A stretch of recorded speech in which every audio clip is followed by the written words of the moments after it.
جناب علی خوش آمدید کہتے ہیں آپ کو ایک بار پھر. میں پہلے اس سیگمنٹ کے باقاعدہ آغاز سے پہلے ابھی آپ نے دیکھا LRBT کے دوستوں کے ساتھ ہمارا سیگمنٹ تھا, تو ہمارے بہت اچھے دوست ہیں اور میجی گروپ کے روح رواں ہیں, اونر ہیں ماشاءاللہ. میجی گروپ پاکستان کا بہت زبردست گروپ ہے, اور انہوں نے سیگمنٹ کے دوران ہمیں میسج کیا کہ آپ پلیز میری طرف سے LRBT کے لیے 2.5 ملین روپیز اناؤنس کر دیجئے. پھر اس کے کوئی ٹھیک 50 سیکنڈ بعد ان کا دوبارہ میسج آیا, میک اٹ 5 ملین ناٹ 2.5. تو عزیر بھائی ہمارے بڑے اچھے دوست ہیں, میجی گروپ کا روح رواں ہیں, اللہ تعالیٰ آپ کے حلال سے برکت دے. انہوں نے LRBT کے لیے 5 ملین روپیز یعنی کہ 50 لاکھ روپے دینے کا اعلان کیا ہے. ابھی نے میسج کیا ہے. عزیر بھائی بہت شکریہ جی, تھینک یو ویری مچ, سلامت رہیے, اللہ تعالیٰ آپ کے حلال اس میں برکت دے. عزیر بھائی بہت شکریہ, بہت بہت نوازش, تھینک یو سو مچ. میں ذاتی طور پر شکر گزار ہوں. جناب قبلہ مفتی اکمل صاحب تشریف فرمائیں, جناب قبلہ ڈاکٹر محمد رضا داؤدانی صاحب تشریف فرمائیں, میں بہت شکر گزار ہوں.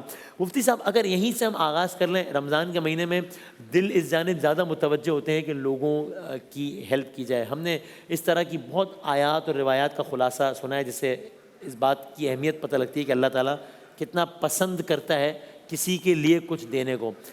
بلکہ میں نے رضا بھائی سے ہی پوچھا تھا کہ ایک آیت کا ترجمہ کس طرح کا تھا کہ جو مال ہم نے تمہیں دیا ہے اس میں سے اللہ کو دیا کرو. گویا اللہ کہہ رہا ہو کہ تمہارا تو ہے بھی نہیں, ہم نے تمہیں دیا, اس میں سے کچھ آگے دے بھی رہے ہو تو کیا. آپ ذرا اس متعلق اگر ابتدا میں فرما دیں کچھ. جی بسم اللہ الرحمن الرحیم. اللہ تعالیٰ نے اس کو قرض حسن قرار دیا ہے. جی قرض حسن یعنی اچھا قرض, اور قرض وہ ہوتا ہے جو لوٹایا جاتا ہے. اس میں اشارہ ہے کہ جو اللہ کو دو گے اللہ تعالیٰ اس کو دنیا اور آخرت میں بہترین بدلہ دے گا. واہ واہ واہ. اور رحمت کونین صلی اللہ علیہ وسلم فرماتے ہیں کہ خدا کی قسم صدقے سے تمہارا مال کم نہیں ہوتا. اللہ, یعنی بظاہر مقدار کم ہوتی نظر آئے گی لیکن اللہ تعالیٰ اس کا رسپانس جو ہوتا ہے, جو اللہ تعالیٰ اس کے بدلہ دیتا ہے, اس سے اور زیادہ اضافہ ہو جاتا ہے. رسول اللہ کہہ رہے ہیں اور اس انداز میں کہہ رہے جی ہیں. ہاں بالکل. اور یہ جو حاجت پوری کرنے کا ہوتا ہے, نبی کریم صلی اللہ علیہ وسلم کا فرمان ہے کہ جس نے کسی کی حاجت پوری کر کے اس کو خوش کیا, اس نے گویا کہ مجھے خوش کیا, اور جس نے مجھے خوش کیا اس نے گویا کہ اللہ کو خوش کیا, اور جس نے اللہ کو خوش کیا اس کے لیے جنت ہے. تو بس اخلاص ضرور ہونا چاہیے کہ اللہ کی رضا کی خاطر کریں, اور جس مقام پر آپ دے رہے ہیں وہ دیکھیں کہ وہ لوگ مخلص ہوں اور اچھا کام کر رہے ہوں تو بالکل سپورٹ کرنا چاہیے. کیا بالکل ٹھیک. کچھ لوگوں کا یہ وتیرہ بھی ہوتا ہے کہ وہ ویسے بھی دیتے ہیں اور ذرا کچھ چیزوں کی نیت بھی کر لیتے ہیں, یعنی منت مان لیتے ہیں کہ اللہ میاں میرا یہ کام ہو گیا تو میں اتنے, یہ روش بھی ٹھیک ہے اس میں, یا ایک سیلفش اپروچ ہے کہ نہیں کام ہوا تو دوں گا, یا نہیں ٹھیک ہے اچھی نہیں. نظر کا تذکرہ تو خود قرآن مجید کے اندر آیا ہے. پروردگار عالم نے اس حوالے سے کہا ہے کہ یوفون بالنذر, یہ وہ لوگ ہیں کہ جو اپنی نظر کو پورا کرتے ہیں, ان کے دل میں خوف خدا ہوتا ہے, خوف آخرت ہوتا ہے. تو نظر کرنا, منت ماننا یہ بھی بالکل ٹھیک ہے, اس میں کوئی مسئلہ نہیں ہے, بلکہ اچھی چیز ہے. پروردگار عالم کا بتایا ہوا سکھایا ہوا ایک طریقہ ہے, شریعت کا دیا ہوا ایک طریقہ ہے, لہٰذا اس میں بھی کوئی مسئلہ نہیں. انفاق یا صدقے دینے کے اندر ظاہر ہے کہ عمومیت پائی جاتی ہے, استحباب ہے. جو ایک واجب زکوٰۃ ہے یا واجب خمس ہے وہ تو اپنی جگہ پر ہے, مگر اس کے علاوہ جو جنرل چیریٹی ہے کہ جس کے اندر انسان قربتاً الی اللہ خود اپنے طور پر ایک تطوعاً ایک کام کو انجام دیتا ہے, بہت اچھی روش ہے. اور دیکھیے کہ اس کے اندر پروردگار عالم نے بعض جگہوں پر تو عجیب تعبیرات قرآن مجید کے اندر استعمال کی ہے. مثلاً سورہ منافقون کی یہ جو آیت ہے, انفقوا مما رزقناکم من قبل ان یاتی احدکم الموت, خرچ کرو اس سے پہلے اس میں سے کہ جو ہم نے تم کو رزق دیا ہے خرچ کرو اس سے پہلے کہ موت کے عفریت کے پنجے اگر تمہیں دبوچ لیں. پھر اس کے بعد وہ کہے کہ رب لولا اخرتنی الی اجل قریب فاصدق واکن من الصالحین, کہ مالک تھوڑی سی مہلت دے دے کہ میں جا کر صدقہ نکالوں اور صالحین میں سے ہو جاؤں.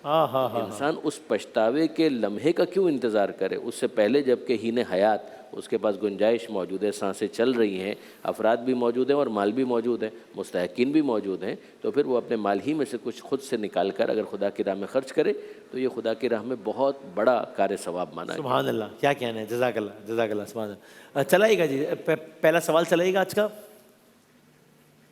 میرا نام ربینہ ہے اور میں پنڈی سے بات کر رہی ہوں. یہ جو جب ہم نماز پڑھتے ہیں تو ہمارے دلوں میں جو خیالات آتے ہیں, کبھی سوچیں آ جاتی ہیں تو ہم اپنی آنکھوں کو بند کر لیتے ہیں, تو کیا اس طرح کر کے نماز ہو جاتی ہے؟ مفتی صاحب.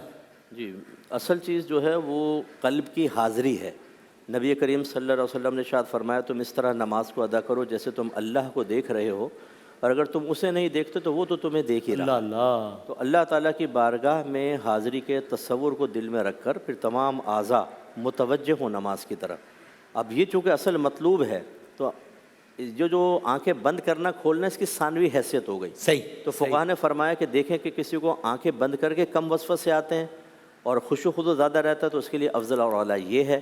اور کسی کو ایسا ہوتا ہے کہ آنکھیں بند کرتے ہیں تو وسوسے آنا شروع ہو جاتے ہیں, وہ آنکھیں کھول کر نماز پڑھے. بالکل ٹھیک. دونوں صورتوں میں جائز ہے, لیکن جس سے خشوع و خضوع زیادہ ہو وہ افضل ہوتا ہے. ایک ہوتا ہے کہ خیالات اس حد تک غالب آ جائیں کہ دنیاوی خیالات کہ انسان سے اگر آپ اس وقت یہ پوچھا جائے کہ تم نماز کون سی پڑھ رہے ہو یا کون سی رکعت میں, یعنی وہ اتنا غافل ہو جائے. فقہی طور پہ خیالات کا اتنا غالب آ جانا نماز کو باطل کر دیتا ہے یا نہیں, یہ والی کیفیت؟ یہ ابتدا کے اعتبار سے ہوتا ہے کہ اگر کسی نے جیسے تکبیر لگائی, اس وقت کوئی پوچھے کون سی نماز پڑھ رہا ہو, بولے پتہ نہیں کون سی, تو یہ تو شروع ہی نہیں ہوئی, اس کا ہوتا ہے نیت ہی نہیں ہے. لیکن بعض اوقات ایسا ہوتا ہے کہ آدمی شروع کر لیتا ہے اور درمیان میں پھر اس کو خیال نہیں رہتا کہ کیا ہے, تو وہ شروع کی نیت کا اعتبار شروع میں ہوتا ہے. درمیان میں اگر ایسی کیفیت پیدا ہوگی تو نماز باطل نہیں ہوگی. فقہی حوالے سے کوئی رائے مختلف ہے اس میں تھوڑی سی؟ بنیادی طور پر اس کے اندر مسئلہ جو نیت ہے اس کو مینٹین ہونا چاہیے, یعنی ابتدا سے آخر تک کہ بھئی یہ میں کیا کر رہا ہوں اور کیوں کر رہا ہوں, کہ یہ نماز پڑھ رہا ہوں, کون سی نماز پڑھ رہا ہوں, مثلا ظہر کی پڑھ رہا ہوں, کیوں پڑھ رہا ہوں, قربتاً الی اللہ. اگر اجمالاً کہیں لاشعوری طور پر بھی اس کے ذہن میں بیک آف دا مائنڈ کہیں پر یہ موجود ہے تو یہ کافی ہو جائے گا, یعنی اس میں بہت زیادہ وسوسے میں بھی اپنے آپ کو ڈالنے کی ضرورت نہیں ہے. لیکن یہ کہ بنیادی طور پر اگر اس کو یہ معلوم ہے, سیدھی سی بات ہے, مسلح پر کھڑا ہے تو وہ کیوں آیا تھا, نماز ہی پڑھنے کے لیے آیا تھا نا, اور اب یہ کام کر رہا ہے تو وہ کیوں کر رہا ہے, نماز ہی پڑھ رہا ہے. لیکن یہ ہے کہ بہرحال اس کے بیک آف دا مائنڈ کہیں پر یہ چیز موجود ہونی چاہیے. جہاں تک وسوسے کے حوالے سے اپنے آپ کو پیوریفائی کرنے کا مسئلہ ہے, یہ تو ایک آن گوئنگ پروسیس رہے گا. ایک انسان جب مسلح پر آتا ہے نا تو شیطان نے تو اپنا کام کرنا ہے, صحیح ہے, وہ وسوسے اور یہ سب آئیں گے. لیکن یہ کہ اس کی وجہ سے وہ دل برداشتہ نہ ہو جائے, نماز کو ترک نہ کر دے, اور پھر اپنے آپ کو اس سے باہر نکالنے کی کوشش کرے. ایک بہت اچھی ایک تعبیر استعمال کی تھی ایک صاحب نظر نے کہ یہ جو دل اور دماغ ہے نا, یہ بالکل سڑک کی طرح سے ہے کہ جس پر ٹریفک اگر آ گیا ہے نا تو اس کا حل یہ نہیں ہے کہ اس کو پیچھے دھکیلیں, اس کا حل یہ ہے کہ اس کو آگے جانے دیں. یعنی اگر آپ جتنا اس کو روکیں گے نا اتنا ہی آپ پریشان ہوں گے, اس کو آگے بڑھنے دیں. بالکل اسی طرح سے یہ دل کی سڑک پر جو وسوسے کا ٹریفک اگر آ گیا ہے اس کو نکل جانے دیں. جب وہ نکل جائے گا تو دل خالی ہو جائے گا, دماغ جو ہے خالی ہو جائے گا, اور انسان فوکس کر پائے گا اپنی اس عبادت کے اوپر. دیکھنے کے حوالے سے بہرحال کچھ تاکیدات اس طرح کی آئی ہیں, اور مستحب کہا گیا ہے کہ انسان جب قیام کی حالت میں ہو تو جہاں پر وہ سجدہ کرتا ہے اس جگہ پر وہ فوکس کرے. جب وہ رکوع کی حالت میں ہو تو اپنے دونوں پیروں کے درمیان دیکھے, یا اسی طریقے سے مثال کے طور پر جب وہ سجدے کی حالت میں ہو تو وہ اپنی ناک کی طرف دیکھے, اور اگر وہ دو سجدوں کے درمیان بیٹھا ہے تو اپنی آغوش میں اس کی نظر ہو. اس سے کنسنٹریٹ کرنے میں اس کو آسانی ہو جاتی ہے. لیکن اگر بنیادی طور پر اس کا یہ وسوسہ دور کسی خاص انداز سے ہوتا ہے تو میں بھی کہوں گا کہ ہاں ٹھیک ہے, وہ اسی طریقے سے اپنے آپ کو وسوسے سے دور کرنے کی کوشش. اور یہ بھی جو آپ نے بتایا اتنا کوئی اسٹرکٹ تو نہیں ہے نا معاملہ کہ اب نماز پڑھا تو بس سجدہ کی طرف ہی دیکھے, ادھر ادھر نہ ہو جائے. نہیں, اس سے نماز باطل نہیں ہوگی, ذہن میں سوار نہ کر لینا کہ نماز باطل نہیں, نہیں, نماز فاسد نہیں ہو جائے گی, باطل نہیں ہو جائے گی. ایک ادب اور آداب کے اندر. ہاں بالکل مناسب. ٹھیک ٹھیک, اچھا چلائے گا جی, اگلا سوال چلائے گا. السلام علیکم جی, میں مسز طاہر بول رہی ہوں دبئی سے. غیبت اور چغلی میں کیا فرق ہے؟ دبئی سے مسز طاہر نے پوچھا ہے مفتی صاحب کہ غیبت اور چغلی میں کیا فرق ہے. جی, غیبت تو یہ ہوتی ہے کہ مسلمان بھائی کی ذات یا اس سے تعلق رکھنے والی چیز کی میں موجود کوئی برائی اس کے پیٹھ پیچھے اجازت شرع کے بغیر بیان کرنا. صحیح, یہ ساری قیودات رکھنی چاہیے. ایک تو اس کی ذات میں موجود ہو یا متعلق میں ہو, پھر پیٹھ پیچھے ہو. بعض کہتے ہیں میں تو سامنے بھی کہہ دوں گا. سامنے کہو گے تو پھر غیبت نہیں بنے گی, وہ اور برا ہے. پیٹھ پیچھے غیبت بنتی ہے. اور اجازت شرع کے بغیر, کیونکہ بعض وقت خود شریعت اجازت دیتی ہے کہ آپ غیبت کر سکتے ہیں. جیسے کافر کی غیبت نہیں ہوتی. اسی طریقے سے جو فاسق و فاجر لوگوں کو نقصان پہنچا رہا ہے, سرکار نے شاید فرمایا کہ فاسق و فاجر کا ذکر کرو تاکہ لوگ اس کے شر سے محفوظ رہیں. اور اسی طرح کوئی مشورہ طلب کرتا ہے کہ میں اپنی بیٹی کی شادی فلاں سے کرنا چاہتا ہوں, اگر آپ کو پتہ ہے اور فتنہ نہ ہو تو آپ بالکل آپ بتائیں گے, واجب ہے کہ وہ ٹھیک نہیں ہے, فراڈی آدمی ہے, گڑبڑ پیدا ہوگی, یہ غیبت کرنا. ایسے ہمارے حدیثوں میں اسماء الرجال کا ایک علم ہوتا ہے جس میں راویان حدیث سے بحث ہوتی ہے. اس میں اگر کوئی غلط راوی ہوتا ہے تو اس پہ بالکل تنقید اور جرح ہوتی ہے, اس کی غیبت ہوتی ہے باقاعدہ, کیونکہ اسی سے حدیث کی صحت اور ضعف کا صحیح طریقے سے اندازہ کیا جا سکتا ہے. ایسے ڈاکٹر کے پاس, جج کے پاس, وکیل کے پاس, کسی مفتی صاحب سے فتویٰ لے رہے ہیں تو پھر یقینی سی بات ہے کچھ سچویشن بتانی ہوتی ہے, تبھی کلیئر مسئلہ معلوم ہوتا ہے. تو ان تمام مقامات پر غیبت جائز. اس کا مطلب یہ ہے کہ جب کوئی غیبت کر رہا ہو, خصوصاً اہل علم, تو عوام کو فوراً بدگمان نہیں ہونا چاہیے. ہو سکتا ہے کہ وہ جوازی صورتوں میں سے ایک کر رہا ہو. بالکل صحیح. اور چغلی یہ ہوتی ہے کہ کسی کی ایسی بات دوسرے تک پہنچانا جو وہ پسند نہ کرے, اور پہنچانے کے بعد ان دونوں میں آپس میں فتنہ اور کلیش ہو جائے. ہاں یہ چغلی ہوتی ہے, لڑوانے کے لیے آپ راز, کے بارے میں یہ کہہ رہا تھا جی. وہ ہاں, تو یہ- راز ظاہر کر دینا, ادھر کے پہلے ہمدردی ادھر ظاہر کرنا ساس کے پاس, یہاں سے 2 جملے لینا, وہاں بہو کے پاس جا کے وہاں سے 2 جملے لینا, یہاں دینا اور کہا اب لڑو, میرا کام پورا ہو گیا, اور بیچ جمالو بیچ میں سے نکل گئے. اور اس کے جواز میں یہ نہیں کہا جا سکتا نا کہ میں نے جھوٹ تھوڑی بولا, اس نے واقعی یہ کہا ہے, میں نے سچ بولا ہے. تو بھی اگر لڑوانے کی نیت سے تو غلط ہو جائے گا نا. دیکھیں, جو راز ہوتا ہے اس کی حفاظت واجب ہے, اور راز کسے کہتے ہیں؟ یہ وہ بات ہے کہ جس کے بارے میں مجھے گمان ہو کہ آپ پسند نہیں کریں گے کہ وہ بات میں کسی اور کے سامنے ظاہر کر جی دوں. جی جی اس میں کہنے کی ضرورت نہیں ہوتی کہ یار دیکھو یہ راز رکھنا ہے, یار کسی کو بتانا نہیں. ہاں ہاں بعض بھائی کہتے ہیں انہوں نے منع کوئی کیا تھا, تمہیں نہیں پتا, اتنا آئیڈیا نہیں ہے کہ وہ یہ بات آگے شیئر نہیں کرنا چاہے گا.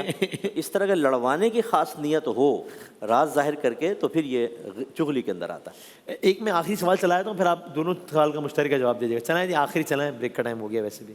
میرا سوال یہ ہے کہ اگر آپ کسی کو پسند کریں تو اس کو پانے کے لیے کیا اس کو سجدے میں مانگنا جائز ہے؟ اچھا, سمجھ نہیں ہے. جن کو پسند کریں ان کو پھر سجدے میں مانگنا جائز ہے. پسند کرنے سے کیا مراد ہے؟ شادی کی بات ہو رہی ہے؟ میں نہیں سمجھ پایا. میں یہی حسن زن رکھنا چاہوں گا کہ شاید یہی بات ہو رہی ہوگی. بہرحال شادی کی سوال تو اتنا ہی ہے جتنا دعا تو کی جا سکتی ہے. شادی وسعت ہے سوال میں کافی, میرا خیال ہے. یعنی مثال کے طور پہ کوئی مکان ہے, اس کو بہت پسند کرتے ہیں, یا مثال کے طور پہ دوست ہے وہ ناراض ہو گیا ہے تو منانا چاہ رہے ہیں, یا مثال کے طور پہ واقعاً کہیں ان کا ارادہ ہے شادی کرنے کا, اور پروردگار عالم سے اگر وہ دعا کرنا چاہیں تو دعا ہر جائز اور حلال کام کے لیے کی جا سکتی ہے. حرام کام کی دعا نہیں کی جا سکتی. بدکاری کی دعا مانگے تو حرام ہوگا, شراب پینے کی مالک شراب دے دے اس کی دعا مانگنا حرام ہوگا. جائز کام جو ہے ان کے لیے بہرحال دعا مانگی جا سکتی ہے, تو نماز میں بھی مانگی جا سکتی ہے. ہمارے یہاں جو خاص محل اس کا بتایا گیا ہے وہ رکوع سے پہلے جب ہم لوگ دوسری رکعت کے اندر قنوت پڑھتے ہیں تو اس میں اگر خدا سے دعا مانگے تو بہت اچھا ہے. نماز کے بعد بھی دعا مانگی جا سکتی ہے. باقی غیبت اور جو نمامی یا جو چغل خوری کے حوالے سے مفتی صاحب کا بیان تھا بہت جامع اور بہت کمپریہنسو تھا. میرا نہیں خیال ہے کہ اس میں کوئی اضافہ. زبردست, کیا بات ہے. کیا وہ بس ماشاء اللہ بالکل یہی بات ہے. بس کیا مانگ سکتے ہیں, وہی ناجائز چیز نہیں ہوگی, جائز ہے تو اچھا ہے. خرافاتیں کرنے سے تو بہتر ہے کہ سجدے میں مانگ رہا ہے. ہم خاموشی میں تنہائی میں اللہ سے سجدے میں. رات کے 2:30 بجے حرکتیں تو نہیں کر رہا چھت پہ چڑھ کے. صحیح بات, ٹھیک, بالکل ٹھیک. شکریہ, بہت شکریہ جناب ڈاکٹر محمد رضا تاؤزانی صاحب اور مفتی اکمل صاحب. آپ کے اس جملے میں باقاعدہ ٹیم والوں نے واہ واہ فرمائی ہے. میں آپ کو بتاؤں, انہوں نے اشاروں سے بھی کہ کیا کہنے ہیں, بالکل ٹھیک بات ہے. تو بریک کی طرف جاتے ہیں, اور ناظرین آپ کی خدمت کریں کہ آج لاہور میں بادشاہی مسجد کے پاس روح افزا کا لال دسترخوان موجود ہے, اور ان کی جو ٹیم ہے وہ افطار کی تیاری کر رہی ہے. بڑا زبردست وہاں پہ منظر ہے جہاں افطاری پورے اہتمام کے ساتھ سجائی گئی ہے. روح افزا کی جانب سے لال دسترخوان آج لاہور میں بادشاہی مسجد کے پاس, اور ہر طرف بڑے خوبصورت نظارے ہیں. آئیے ذرا آپ کو بھی بریک پہ جاتے ہوئے ان خوبصورت نظاروں کی سیر کراتے ہیں.